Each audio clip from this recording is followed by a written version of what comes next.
Welcome to Everything Pro Wrestling. Everything Pro Wrestling is a show by the fans, for the fans. And here's your host, Conrad Cushman. This is MLW referee Doug Markham, and you're listening to Everything Pro Wrestling with Conrad Cushman.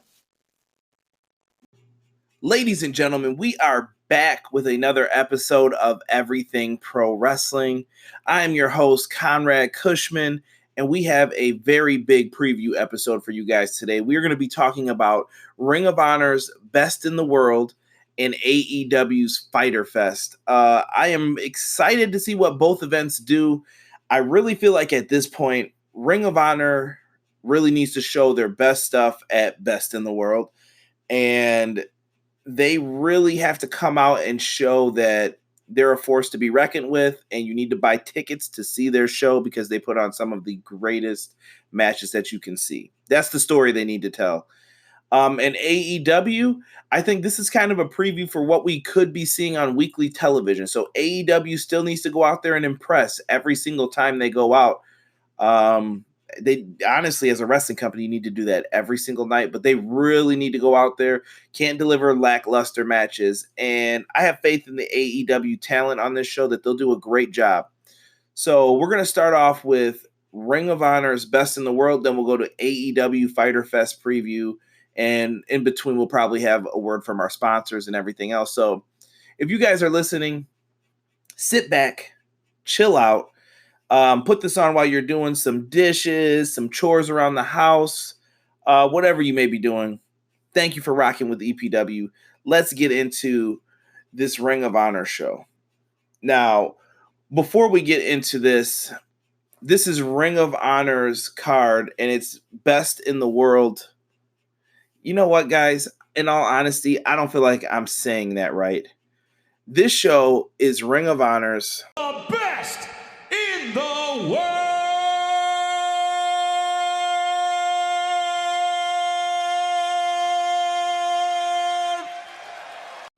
much better. So we're talking about Ring of Honor's Best in the World card. Now, earlier today, we found out that we may have some setbacks for that match. We'll talk about it. I'll give you guys my preview on some of the matches, predictions on some of the stuff that's been going on with Ring of Honor, and we'll talk about it, and let's get into this.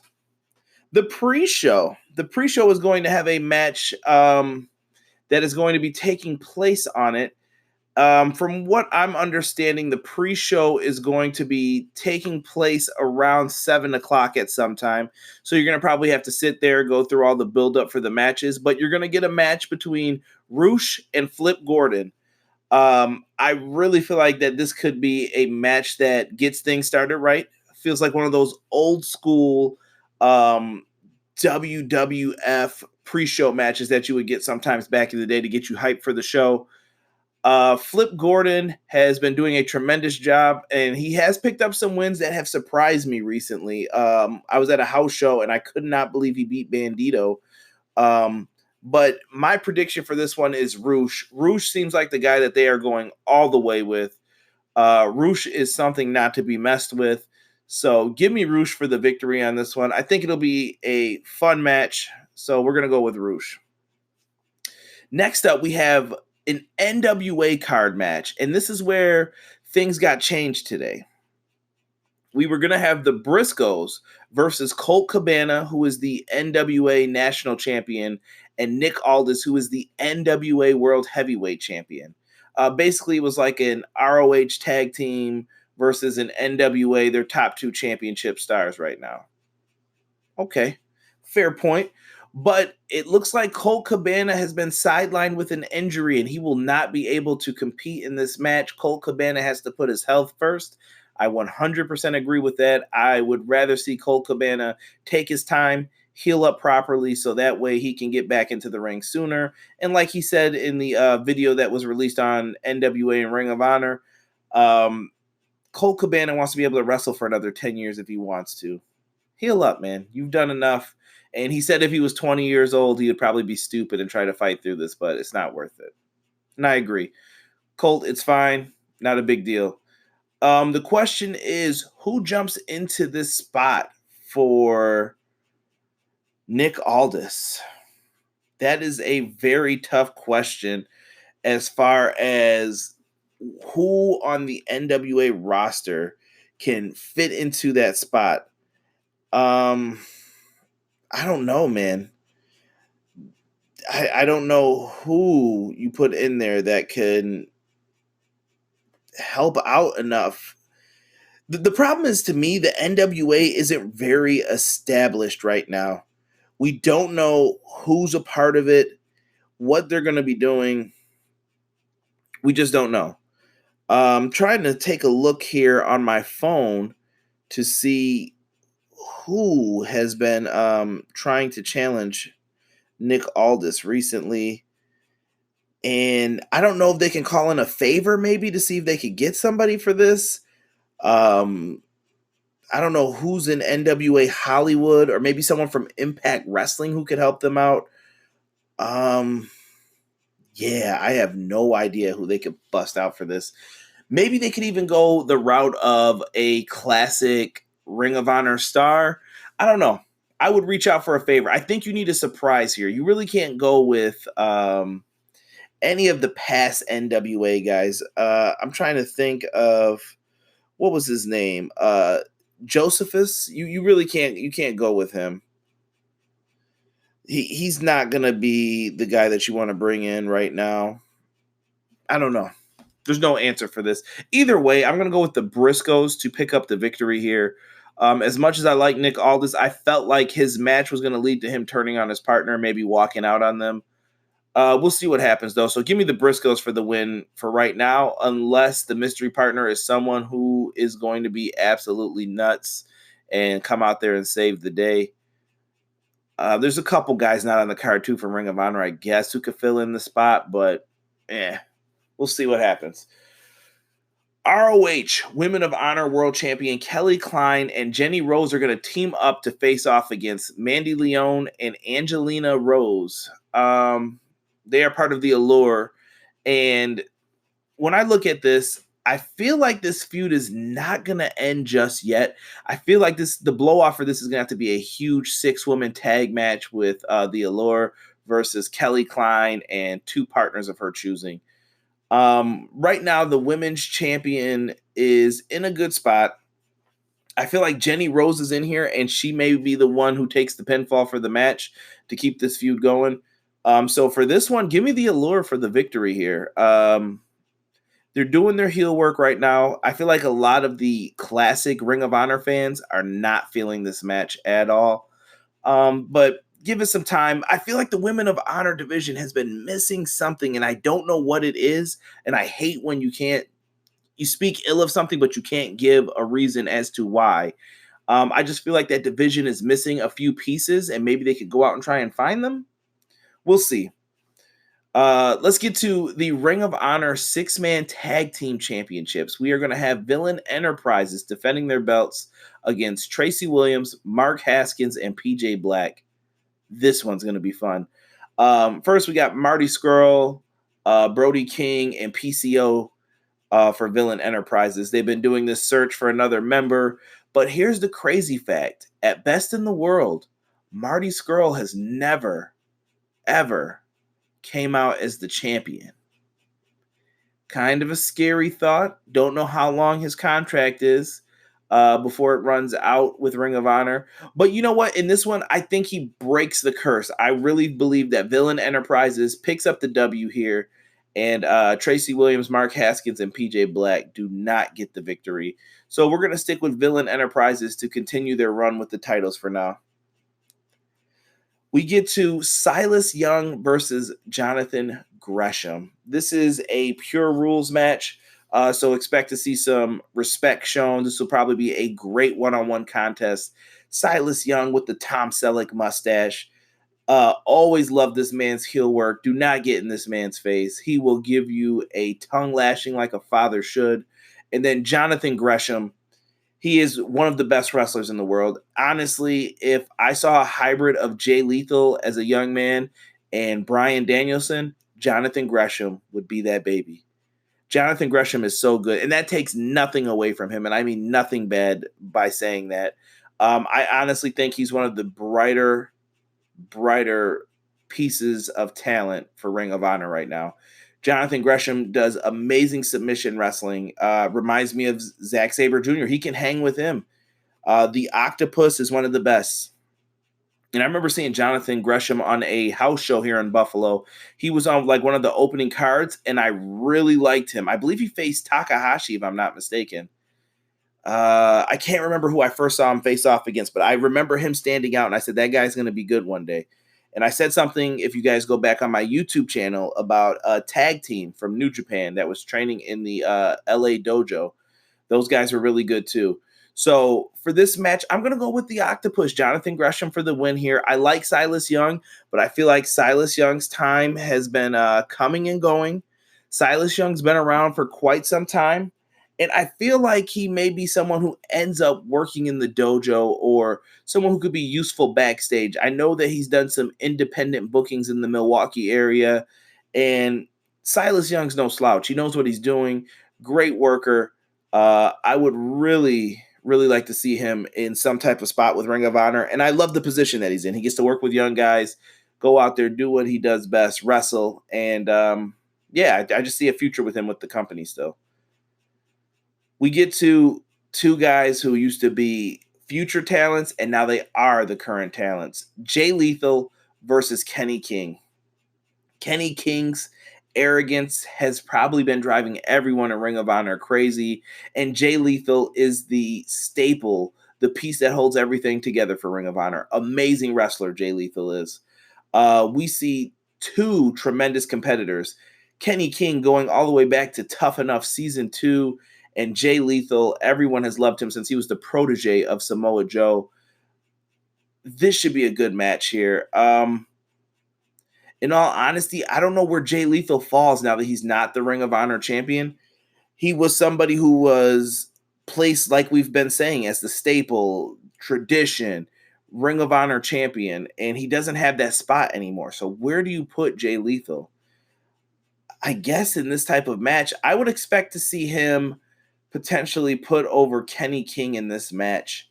I really feel like Kenny King needs the victory. He does have a Ring of Honor championship match coming in the future. Why not give it to Kenny King? I'm just throwing it out there.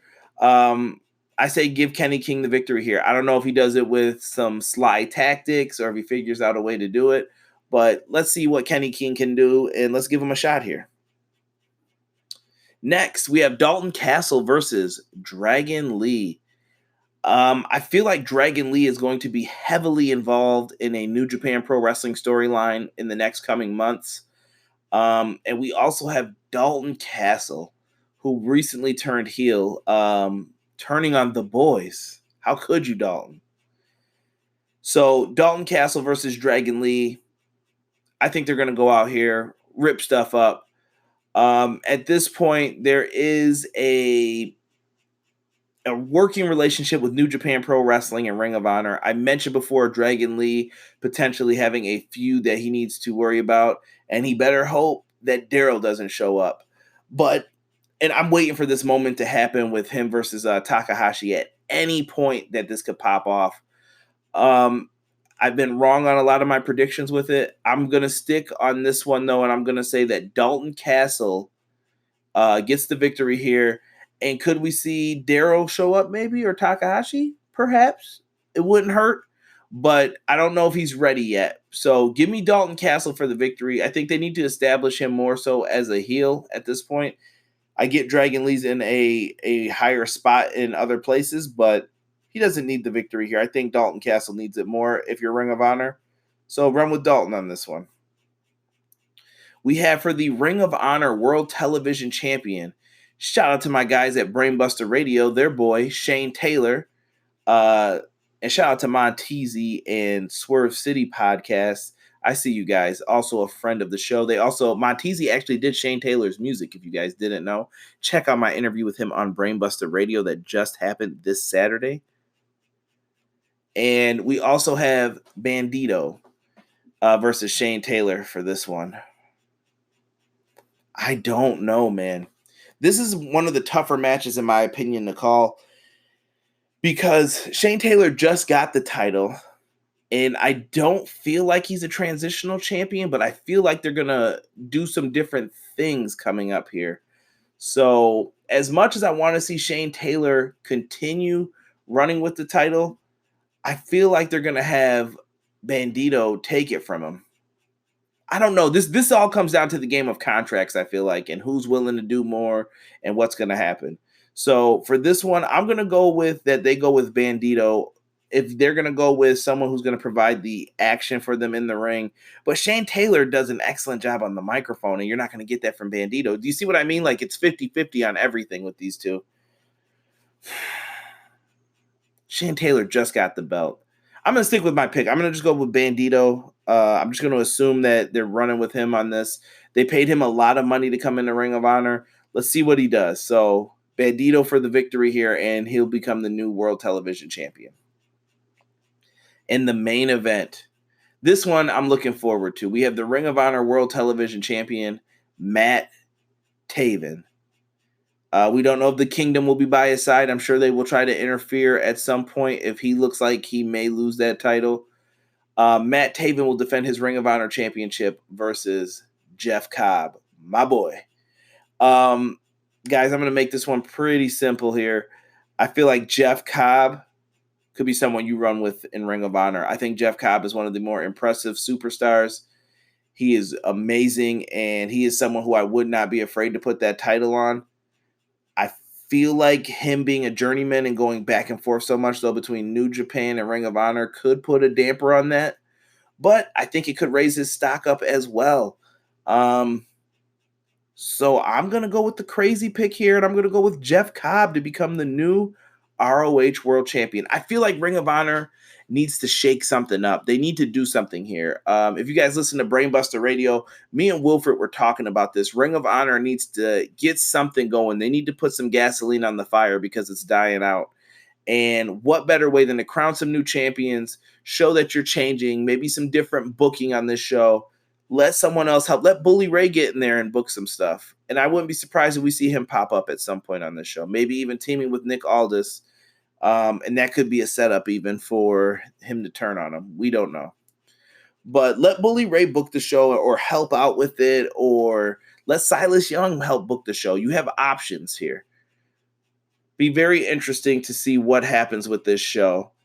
As far as it goes, though, I think it's going to be a really good event. We need a good event from Ring of Honor right now, especially with everything that's going on in the wrestling world. Everybody's trying to get their name out there and spark something so that fans are clicking on their stuff on social media, on YouTube. It doesn't matter where. You want your name out there. And right now, AEW has took a lot of that from Ring of Honor, the Impact Wrestlings, even the MLWs a little bit. They got to put on a product that gets people talking. And I'm not saying that just because AEW took that spotlight that they're putting on bad shows. They're not. They just have to give you a reason to talk about it. So ROH, best of luck on that show. I will be watching, and there will be a review up on Friday night for that show. I'm looking forward to it. So if you guys can, join me on YouTube. We are on the road to try to get 500 subscribers, and I look forward to seeing you there. Now, before we get ready to go to a little bit of a break here and listen to a word from our sponsors, I wanted to let you guys know that on Brainbusta Radios, you guys can catch me every Saturday. I talked about the interview with Montezi, and this Saturday, I have a very special interview coming up. Keep your eyes peeled to social media at EPWShow. Make sure you guys are following me. There will be an announcement soon on who I'm interviewing this Saturday, and it's going to be one that you guys do not want to miss. Promise you that. But let's get into my good friends at Everything College Basketball, and we'll be right back with our AEW Fyter Fest preview. Thanks, guys. Everything Pro Wrestling, it's your boys from the Everything College Basketball Podcast and Facebook group. I'm Josh Burton, letting you all know that if you like the college game, that there's only one spot to come find all you need to know. Yep, Josh, Peyton, and myself, Tyler, we are the three voices of ECB podcast and Facebook group. Peyton, tell them where they can find us and listen to us at. Well, Tyler, you can find us on Anchor, Spotify, iTunes, Google Podcasts, and all other podcast hosting sites. Also, go join our Facebook group, facebook.com/groups like Everything College Basketball. So if you want everything you need to know about the collegiate game or have a passion for it, there's only one spot that you need to check out on a weekly basis or a daily basis with the Facebook group. That's Everything College Basketball. Now let's get back to Conrad informing you on everything pro wrestling and the workings around it. Brother. Yo, what is good, everybody? This is your man, Monty Scott, Mr. Move Like a Thief of the Night, the Titan, theme song maker, podcast host, and you are listening to Everything Pro Wrestling. Salute. Big shout out to my boys, Everything College Basketball, Josh, Peyton, and Tyler. You guys are remarkable. I love all the college basketball news you have been bringing. Check them out. They've been talking who went where for the NBA draft, what recruits are going to which colleges. Lots of good stuff. Make sure you are in that Facebook group along with me so we can check out everything happening in the college basketball world. Also, shout out to my boy Montezi. Montezi has been doing some excellent stuff with Swerve City Podcast. He finished up an interview last week with the Street Profits. This week, he's got my man Wrestle and Flow on, Josiah Williams. So make sure you guys check that out as well. Looks like a lot of good stuff coming from Swerve City. And also check out Montezi's music, man. He does some really good stuff. I've been bumping it at the gym. Absolutely enjoying it. Love the tracks, man. So keep up the good work, Montezi. I appreciate you as well, bro.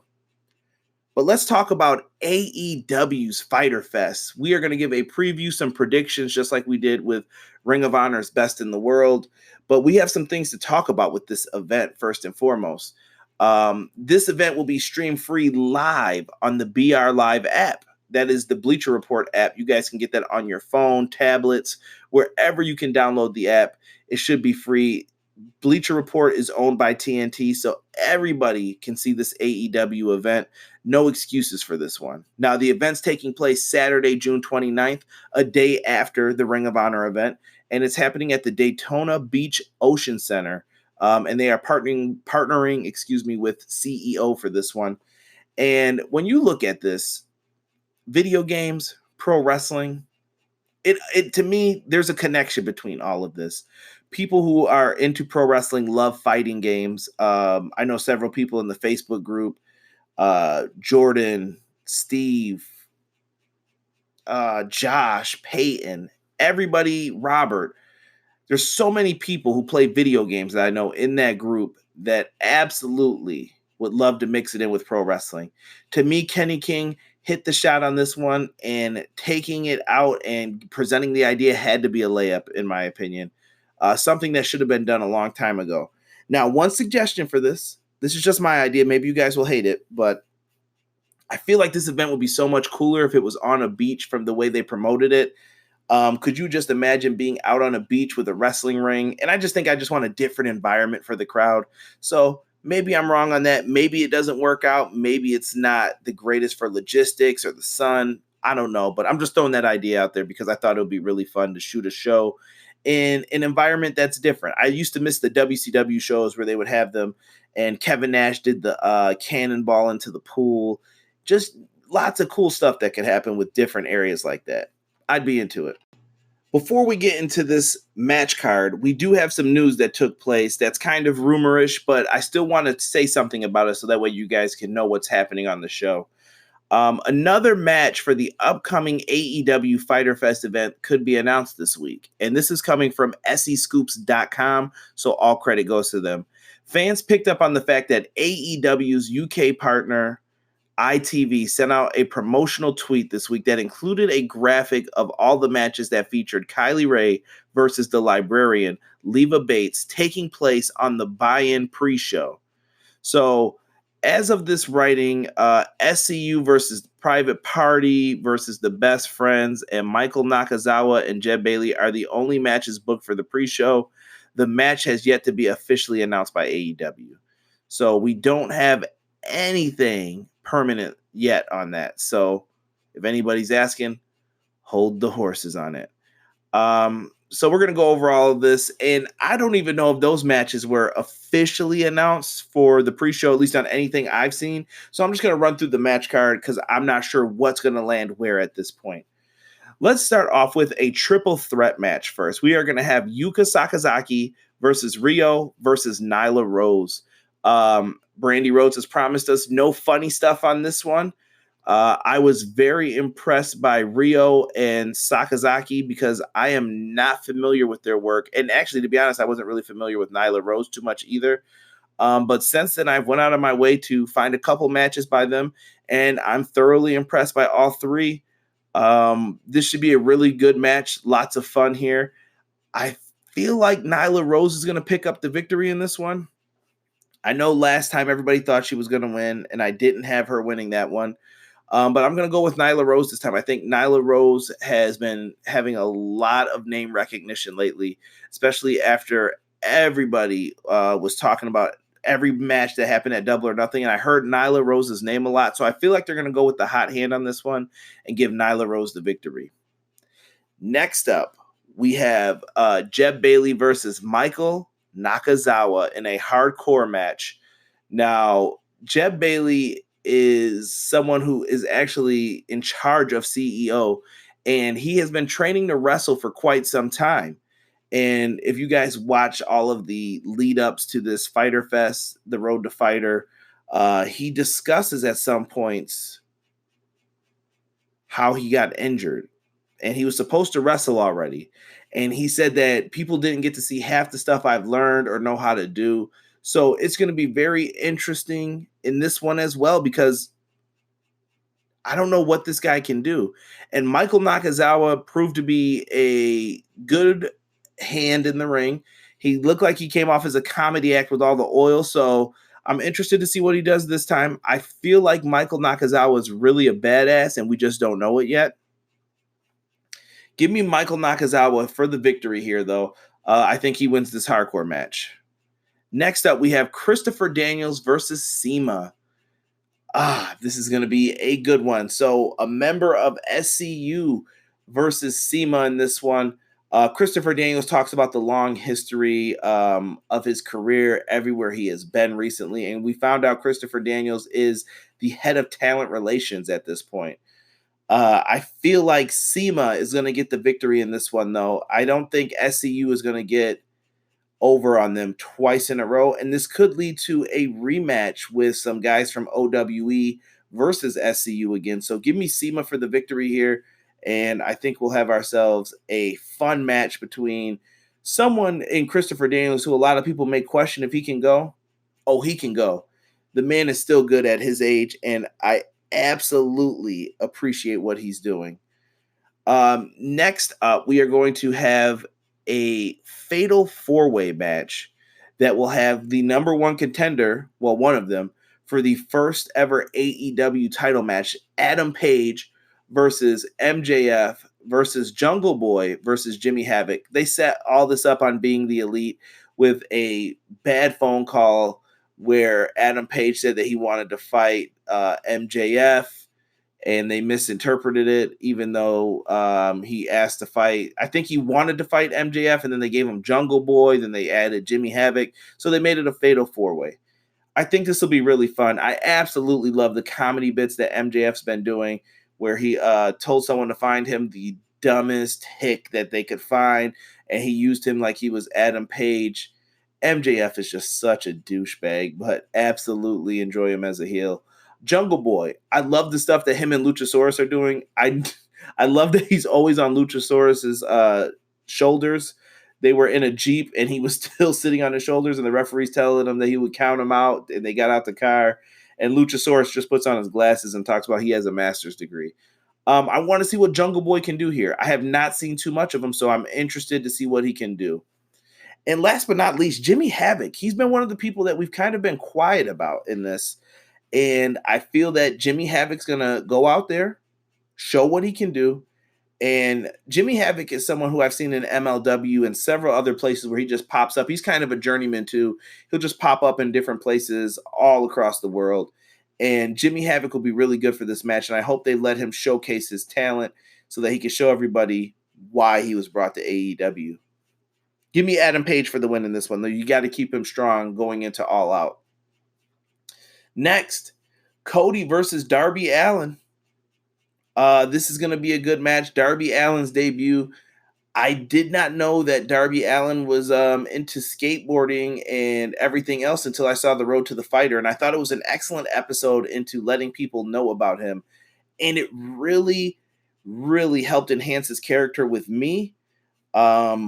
I thought it was just very well done from someone who I've never seen really cut promos. I've only seen him in the ring wrestling.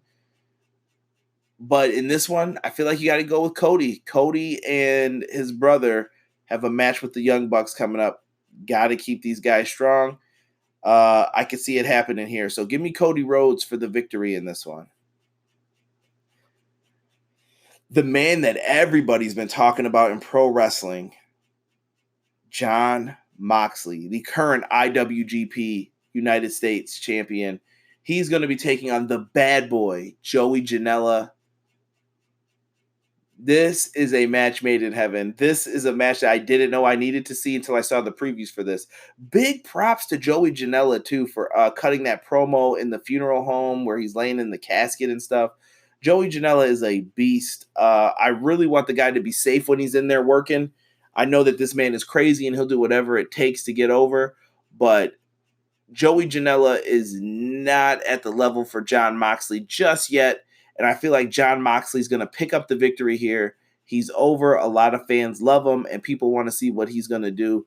I think they're going to run with Jon Moxley, the current IWGP US Heavyweight Champion, and he's also going to be in the G1 tournament.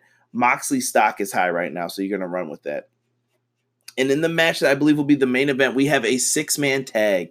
We will have Pentagon Jr., Fenix, and Laredo Kid, who was the mystery partner that some people did not know about. Amazing talent from AAA. And we will have Kenny Omega and the Young Bucks, the original Elite, taking on these guys. I don't know if we're going to get some type of schmoz finish potentially, but I think that we're going to see Kenny Omega and the Young Bucks pick up the victory here. I feel like they're going to get the victory on Laredo Kid. Maybe we see a triple super kick of some sort. We're going to see something amazing. I can't wait. Now that Kenny Omega's in the mix with Laredo Kid, if you thought what they did at Double or Nothing was super dope, wait till you see this. It's going to be lots of fun, man. AEW is giving you guys a free show, so make sure you guys tune in, check out the pre-show. Like I said, we may get ourselves a extra match with Kylie Ray versus Leva Bates. You guys are going to want to make sure you see the Librarian in action. AEW, we're getting closer and closer to that television deal. Can AEW keep up the hype? It's going to be a wait-and-see approach. I hope people in the UK and all around the world are able to find a way to see this. I know they may have to pay. There are plenty of contests on Twitter. Go find Foul. I don't know who else is having contests with the Fight TV app, but make sure you guys find those contests, follow the rules, give a subscribe or a retweet to somebody, and hopefully you guys can watch it for free. But that's all that I have for the previews of both of these shows, guys. I just wanted to talk to you guys, get some pro wrestling time in, and I absolutely enjoyed this one. It's not the biggest card in the world. Not really a lot to talk about here with the AEW show. I feel like this is going to be more like a house show, TV show, but when you're showcasing this product, Tony Khan, Cody, the Bucks, Kenny Omega, whoever else is in charge knows you cannot put on a good show. These shows all have to be great, so people are wanting to come see AEW and getting behind your brand. And if you guys didn't know, I will have a YouTube review up of this as well on Saturday. Hopefully Rob or someone will be joining me. But we are going to have ourselves a review for AEW's Fyter Fest. Should be fun, man. I've got nothing else to say for this episode. We've got some good wrestling coming up this weekend. I hope you guys are taking the time out to enjoy some pro wrestling. Thank you for being a part of the group, listening to the podcast. Everything that you guys do really helps out Everything Pro Wrestling. I don't know if you guys know how much it means to me, but it means a great deal. I swear to you, not any BS, not me just saying this. Big shout out to the Brainbusta Radio family. They have really helped me out. They have helped keep my passion going for pro wrestling, and I absolutely love everybody in that group. Shout out to Foul, anybody who just vibes with us, Ori, Chris, DP. There are so many people. I know I forgot a bunch, but thank you guys all so much for checking out Everything Pro Wrestling. Guys, I have nothing else to say on this one. I'm out. Enjoy your family this weekend. Enjoy some pro wrestling, and let's have fun. Peace.